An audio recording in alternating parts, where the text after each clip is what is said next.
관세, 뭐 자동차를 포함해서 여러 모든 품목에 대해서 관세를 15에서 20%로 즉각 인상하겠다고 발표하면서 우리 경제에 커다란 충격을 주고 있고 국제적으로 우리 국가의 신인도에도 타격을 주고 있습니다.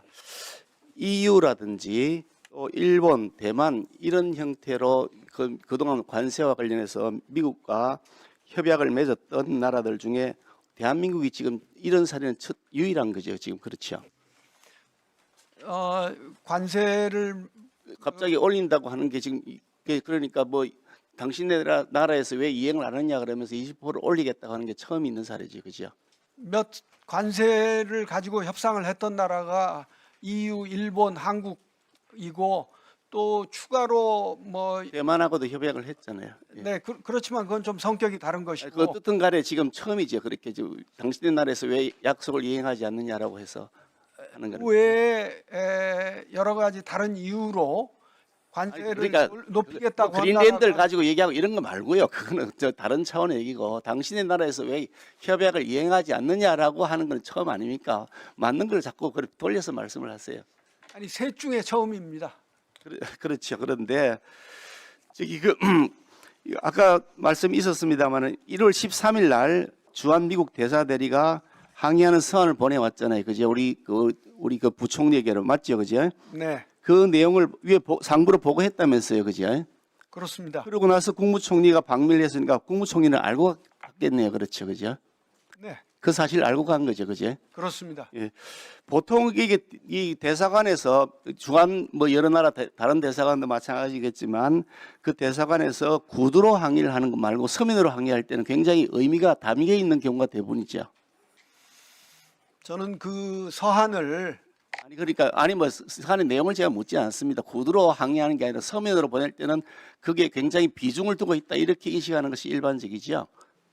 그건 구두로 어떤 내용을 구두로 하느냐 또 어떤 내용을 서한으로 회피하시는데 좋습니다. 네. 상식인데도 상식에 대한 답변도 자꾸 회피하시는데 김민석 총리가 이번에 그 방미한 것 관련해서 본인 입으로 얘기한 겁니다. 김민석 총리가요.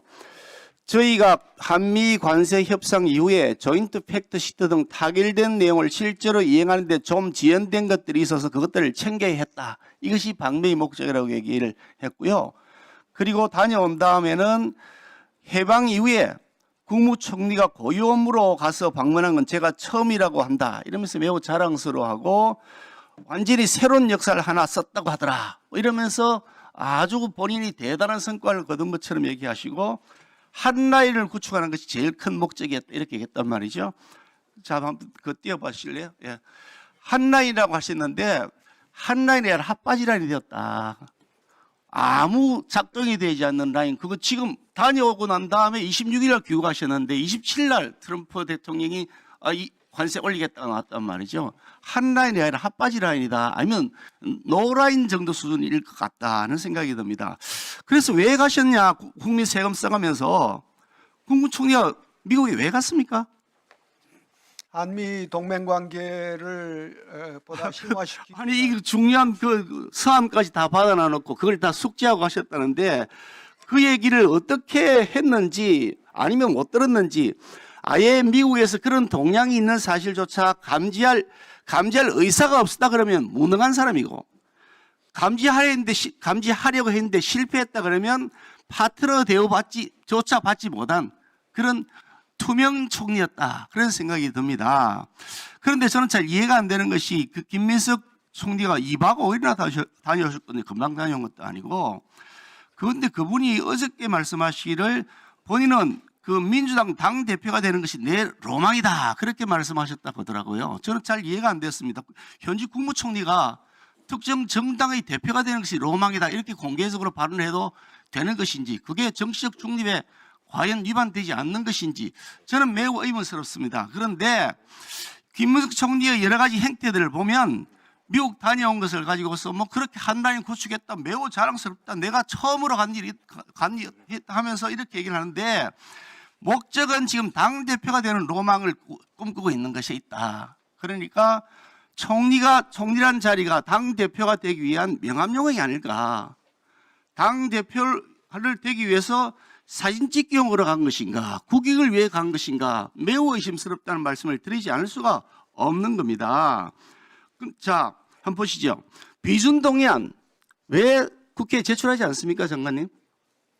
무엇에 관한 비준동 아니 그 MOU 맺었잖아요. 협약 맺었잖아요. 무려 500조 원이 넘는 돈 3,500억 달러를 우리가 투자를 해야 되는 상황이잖아요. 그죠? 그리고 그 이익 배분에 대해서도 나중에 미국이 90을 가져가겠다는 거, 우리는 10 가져가겠다는 거잖아요. 이런 내용들에 대해서 국민적 관심도 커지고 있고 국민의 부담이 엄청 커지고 있는데 왜 비준동의안을 제출하지 않습니까? 비준동의안을 제출하고 소상하게 설명을 하고 뭐 아예 말할 필요도 없이 서류를 작성할 필요도 없이 잘된 협상이라면서요. 그러면 자랑하실 겸 비준동의안을 제출하고 그게 처리가 되고 난 다음에 실행 법률을 통과시키면 되는 것인데 왜 비준동의안을 제출조차 하지 않느냐, 정부는. 아예 제출할 의사조차 없는 이유가 뭐냐는 것이 제가 가지고 있는 의문입니다. 그런데 설명이 납득이 안 되는 거예요. 아니 실제로 그 법률 제출한 법률을 보니까 거기에 내용되어 있는 걸 전부 다 투자한다고 법률이 되어 있더라고요.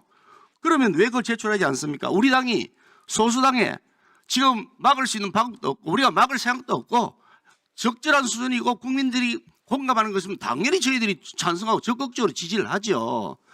민주당에서는 지금 뭐 온갖 법을 다 통과시키고 온갖 특검법 통과시키고 야당 탄압법 다 통과시키는데 우리가 못 막고 있는 거 아닙니까? 그런데 왜 이걸 막겠느냐고 우리가요. 그러니까 지금도 정상적인 절차를 통해서 비준동의안을 제출하시고 그 다음에 필요한 법률들 빨리빨리 하자고요. 어떻습니까, 장관 생각이? 제가 정말 그 저의 능력의 한계를 절감하게 됐습니다. 왜냐하면 지난번 우리 상임위원회에서 제가 이것은 법적 구속력이 없는 양해각서로서 MOU는 필요가 없다는 것을 아주 소상히 그리고 제 딴에는 논리적으로 합리적으로 설명을 드려서 제가 의원님들을 어떻게 보면은 다 설득했다고 생각했는데 다시 처음부터 이 말씀을 하시니까 그냥 좌절감을 느낄 수밖에 없습니다.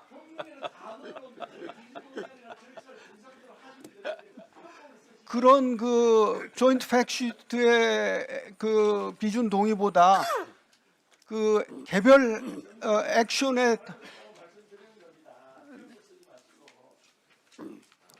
예, 수고하셨습니다. 다음은 이재정 의원님 질의해 주십시오.